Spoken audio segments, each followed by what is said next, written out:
Hello, my fellow freaks. It is your queen mistress, Arya, the Ebony Hotwife, and you are listening to the Hotwife Podcast. I hope that you beautiful freaks had a good holiday season, if not a great holiday season, I know, like I said before, it was a little weird for a lot of us, so I hope that you concluded the year great and this year brings you nothing but joy and happiness. I actually had a interesting holiday season. It was bittersweet for sure. It was my first time being around my family and stuff in a very long time. So kind of like learning how to adjust back into that was a little interesting, but altogether it was a great experience. I know that so many are happy that I am back home, and I am happy to be home. It has been a transition for sure, but I can't wait to see what this year brings, and I'm praying and manifesting nothing but greatness for myself and for you.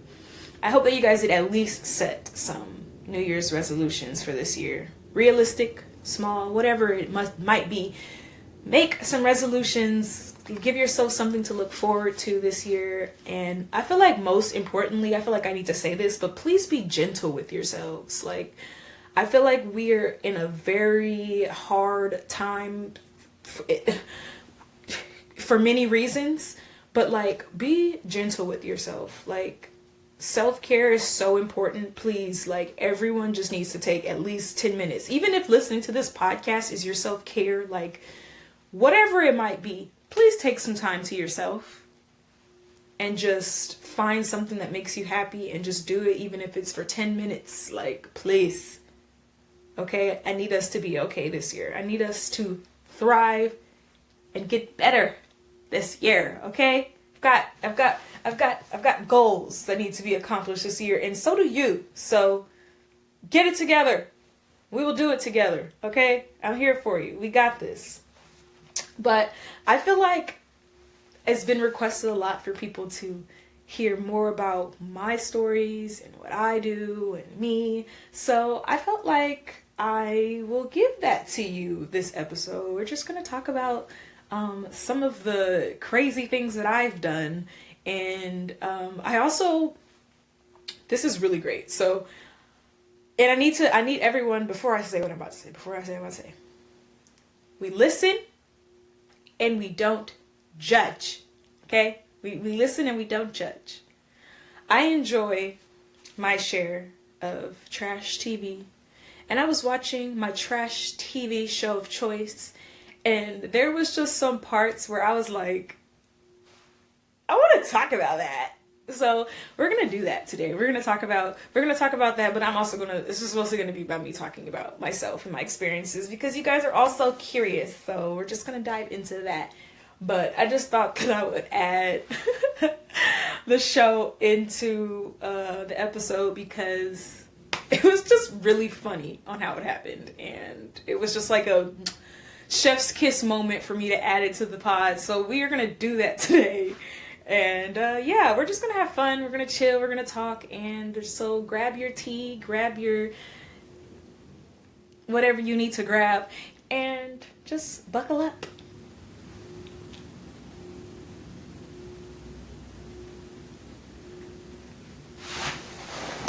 I liked that one. That was good.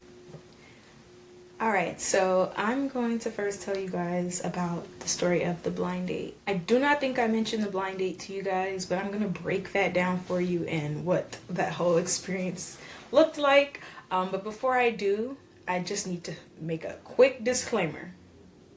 And to the real stags, by the way, I am not talking to you, but I am talking to the aspiring stags or those who are stag curious or cut curious. I want you to be confident in that role. Understand what that role looks like to you, and just be confident in whatever that is, because as we know, a lot of fetishes stem from trauma, but this is not a place to project your traumas onto your poor hot wife or vixen. She's supposed to be there to add the magical touch, the magical element to the dynamic, and don't ruin that. Don't ruin her energy, don't ruin her aura, and more importantly, do not kill the mood. All right, now that that's out the way, I'm going to tell you about the blind date. So I was talking to someone who I'm going to say is stag curious. I'm just going to leave it at that. All right, so the blind date. They and I were separated temporarily due to just me having to come help my family with some stuff. The cuck stag that I was dealing with had a friend out in LA who knew about a lot of kink parties or did kink parties, or I'm not really sure the details of how they met, but they know each other, and we were kind of just like talking about our dynamic and how we were kind of wanting to try things, but with us being far away from each other, it was like obviously challenging. So I was just minding my business, and he messaged me like, oh, like my friend who does parties, like he tells me he can find someone that you're looking for, like, and like you meet up tonight, right? I feel like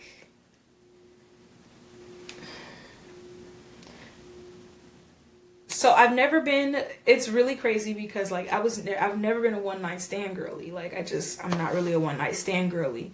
And this felt like ultimate HOE behavior. So I was like, like, you know, kind of like on the fence about it. But like at the same time, it was kind of like exhilarating at the same time.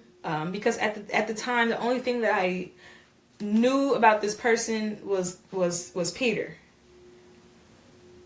So I didn't know nothing else. That's all I knew. So I just knew Peter, but I didn't know who, you know, I didn't know I was walking into, basically. So I was like super nervous, but we knew that like we was gonna be on FaceTime the whole time.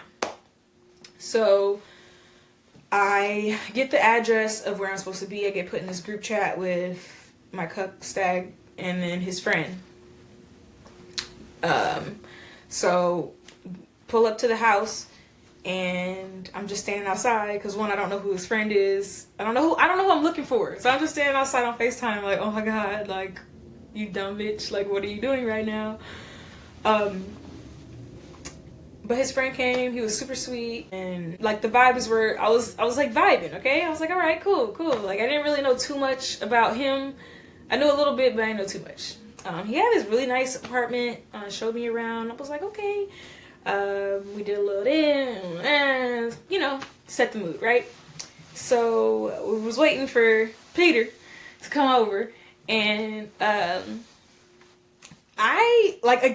don't know, I just didn't know what to expect. So it's just kind of like, oh, okay. So then this guy showed up who like just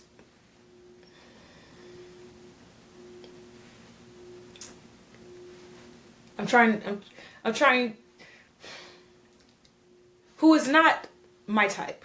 Okay, I'll just leave it at that. Who's not necessarily my type look wise, but like I said, at the time, all I saw was Peter. And Peter was giving what Peter needed to give.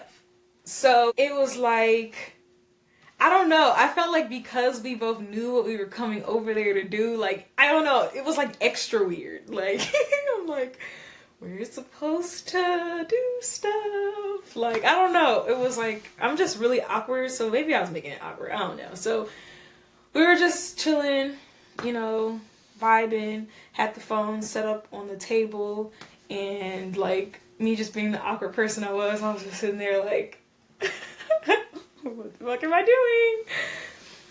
But then like Peter, I like how his name just became Peter.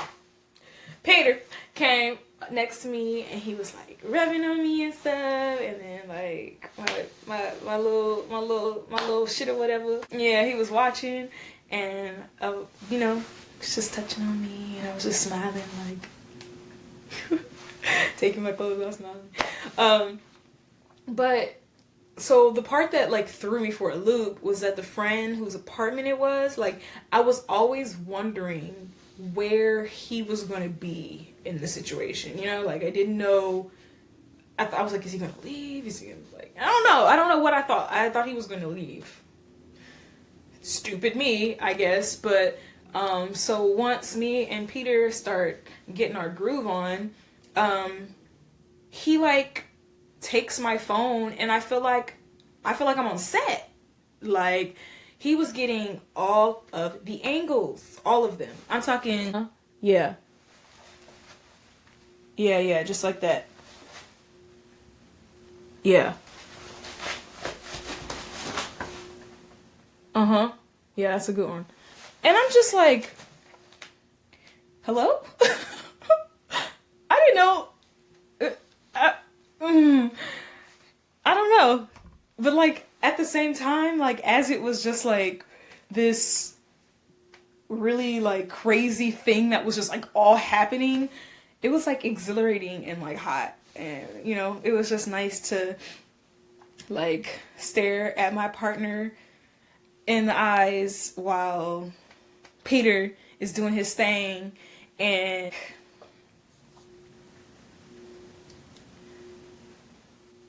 it was exhilarating, but it was also a little nerve-wracking, because I'm like, I've never seen either one of these people. I don't know nothing.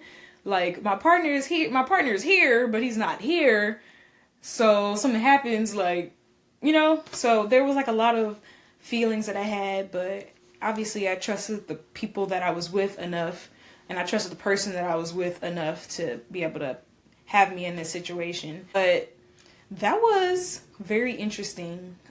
And then from that time, like, Peter and I had a couple of more rendezvous or whatever. Peter, if you're listening, I will say this.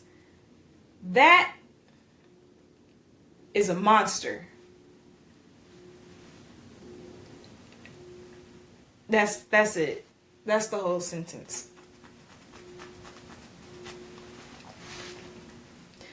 Moving on. Alright, so the show that we're going to be talking about today is We Listen and We Don't Judge, from the 90 Day Fiancé realm.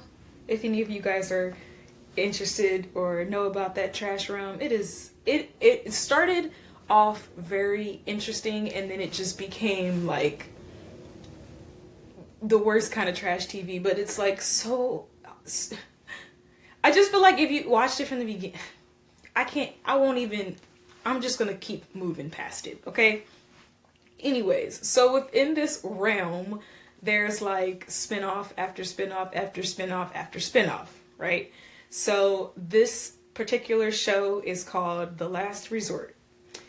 The Last Resort is what it sounds like. It's for the couples who've done Before the 90 Days, 90 Day Fiancé, Happily Ever After, all the other things, and now they're here because this is the last chance they have to save their marriages.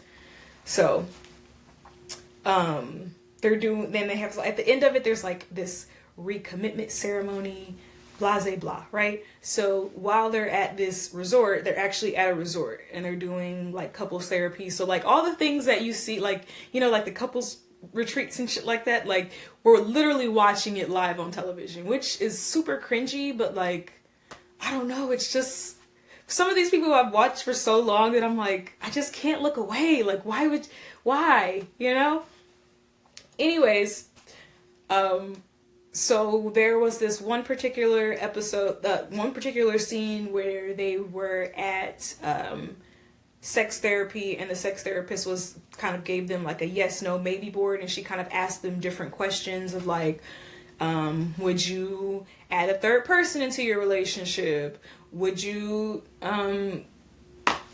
would you try anal? I don't know, I just made that up. But like, the couples would move to yes, no, maybe, and then she would ask them why they chose that answer, see where the different couples, like, if they chose the same answer, if they chose different answers, and kind of like how it makes you feel, you know, all the therapy shit. So, what was I about to say? Oh my god, I lost my train of thought.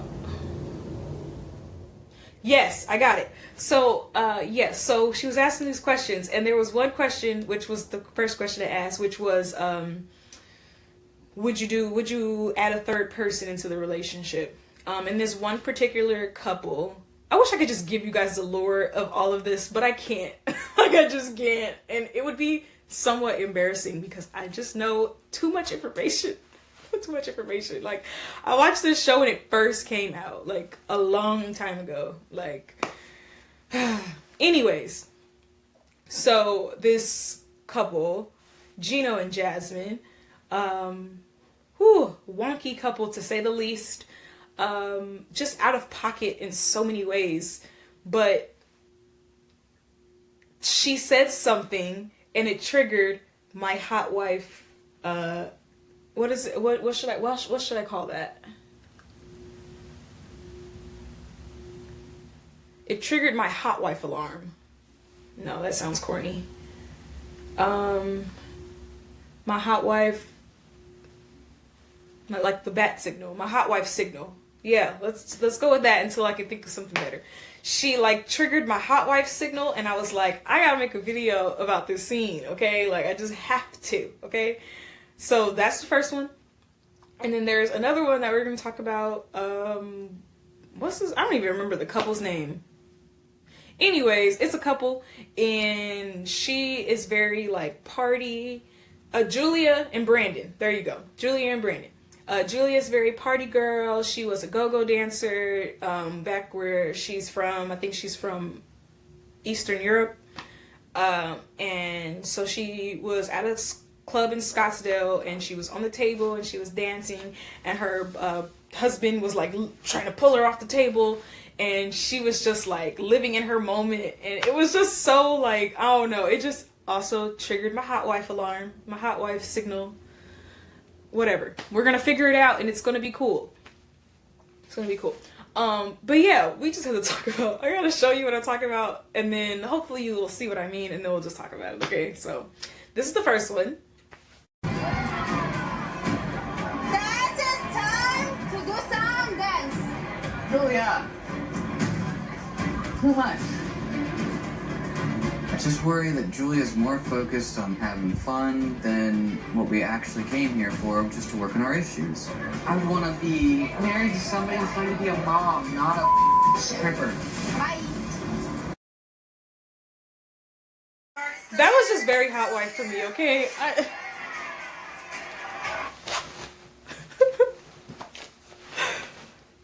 I don't know. That was just very hot wife to me. Like, Julia needs to be with someone who can appreciate her.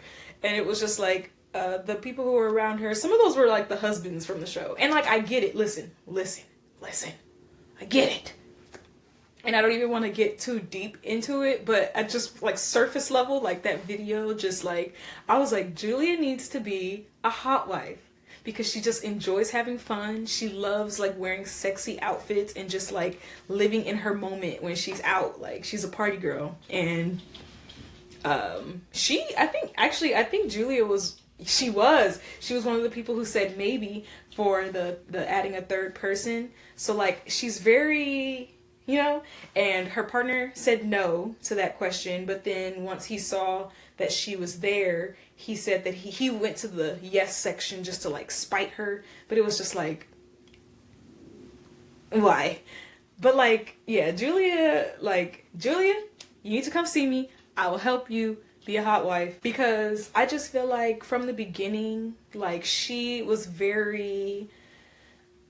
always very party girl, and he gave like, I wouldn't say boring, but it was just like, for her personality, like, it just didn't match. Like, she seems like she needs somebody who like enjoys her being sexy and enjoys her like, doing that stuff. And I just like, I don't know, I felt like that moment was super hot wife, because like, she just was drunk, she was on the table, and my brain was just like, oh my god, like, I'm dancing, and then I get off the table, and then like, a guy's looking at me, and then I just go over there, and then I just flirt with him, and then my husband's over there, and I'm just like, yeah, oh, you want to go to my room? Oh, my hotel? Oh yeah.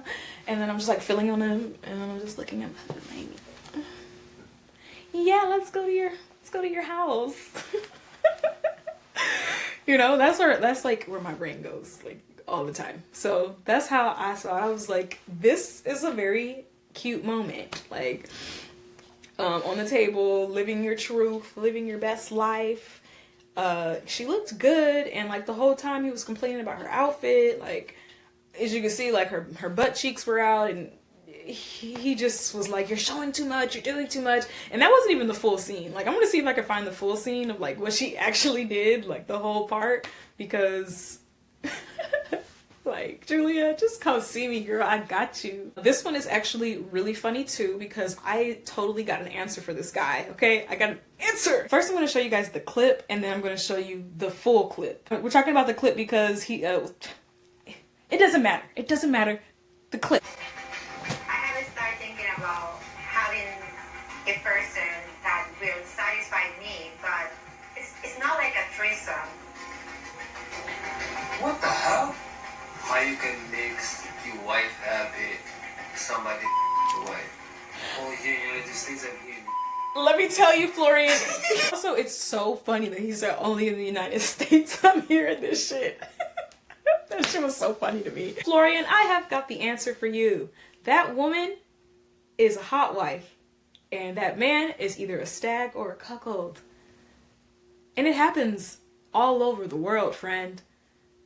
I feel like it's probably most talked about here in the United States, but like, I have a lot of people I've got a lot of international people who listen to the podcast.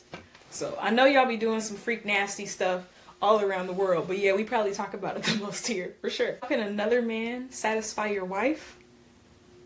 Easy, Florian. Easy. You know why?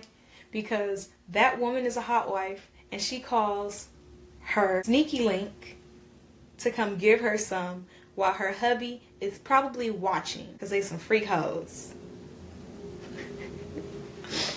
So Jasmine is definitely giving hot wife. She's definitely giving hot wife. Yes, ma'am. And I feel like she doesn't, like, I know Jasmine. I know Jasmine's lore. Like, this woman needs to be a hot wife. If she just needs to be one. Like, Jasmine, in all reality, I need you to come have a conversation with me, girl, because I can help you succeed. I can help you succeed. Because what you're looking for is not, it's not asking for too much. It's actually, like, out there more often than you think it is. And I got you. So that whole clip was just giving hot wife. It was just giving hot wife. And I don't even know if she intentionally, like, was trying to go there. I think it's just because, like, they just haven't had sex in, like, 10 months. So she was just like, okay, well, like, I love you, and, like, we can make our relationship work, but what if it has somebody who did want to sleep with me? And I know that's never, ever, ever the circumstances where you should start a dynamic. And I am not condoning that. But I'm saying, with what she just said, it's giving hot wife, because I watched that and I was just like, yeah, I gotta talk about that one. But yeah, we're gonna watch the full clip now. We're gonna watch the full clip, and then we're gonna come back and talk about that too. Let's watch the full clip now. Sex, and we've been going around for 9 months. I haven't started thinking about having a person that will satisfy that need from me, but it's not like a threesome. Sounds like what you're describing is like an open relationship, where you guys kind of make an agreement and have an understanding that you see other people for certain needs. You sound like a hot wife. Listen, I feel like a lot of women would be interested in the hot wife lifestyle if they understood it fully. And I know a lot of like misconceptions that I have been coming across, not only like personally, but just like hearing stories from other people. It's like when women hear that you want to watch them sleep with someone else, they have this intention of like, okay, so if you're wanting me to sleep with somebody, like, you are probably sleeping with somebody too. And it's like, that's not the dynamic. You know what I'm saying? Like, that is not that dynamic. Like, the pleasure comes from watching you. Like, you know what I'm saying? Like, that's it. There's no, like, but. It's like, that's the full sentence. The pleasure comes from watching you sleep with someone else. If the arrangement is both ways, so be it. But for this dynamic, it's not, oh, like, you're getting some, so I have to get some too. That's not how this dynamic works. That pleasure fully comes from seeing your partner get satisfied from someone else.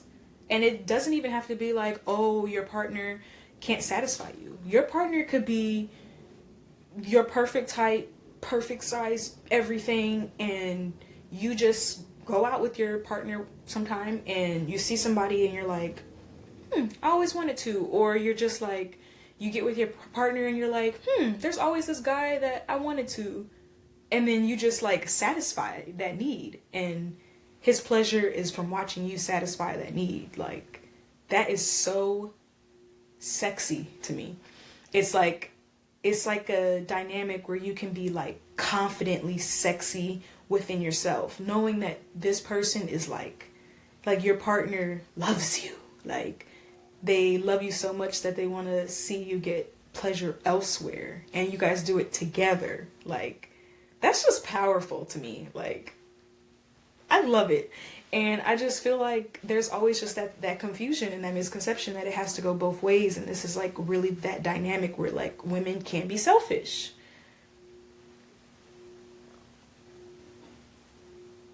There's an asterisk on that. I'm going to put an asterisk on that. Put an asterisk on that.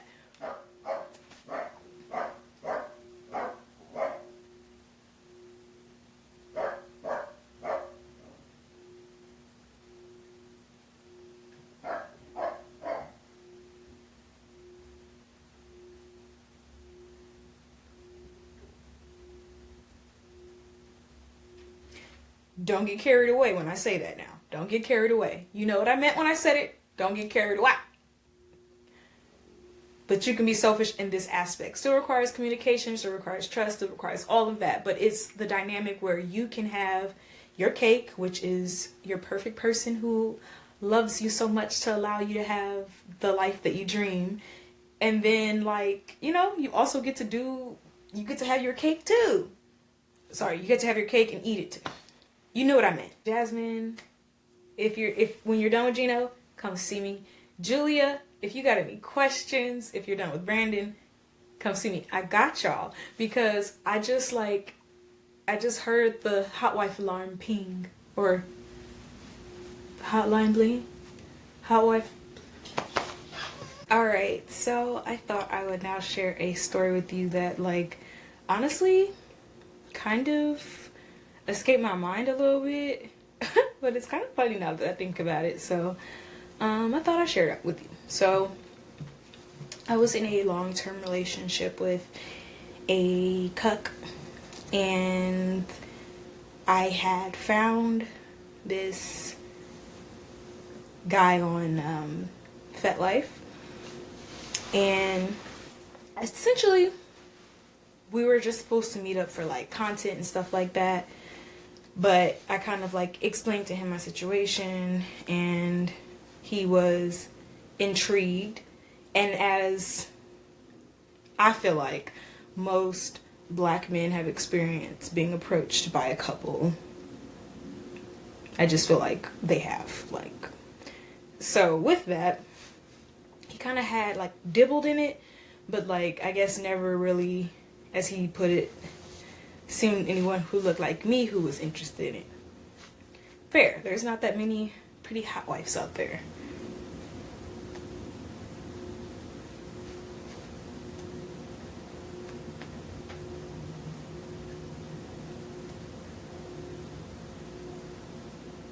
I ain't say that.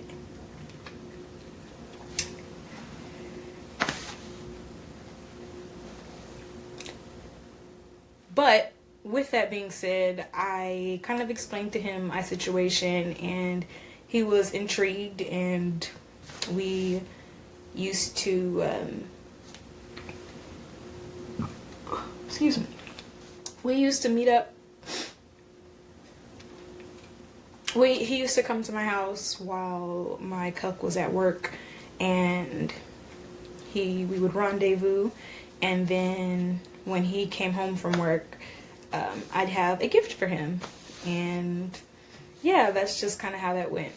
But this one particular day, he didn't go to work for whatever reason. But like I had already planned this rendezvous, and I was like, well, like, I'm not canceling it.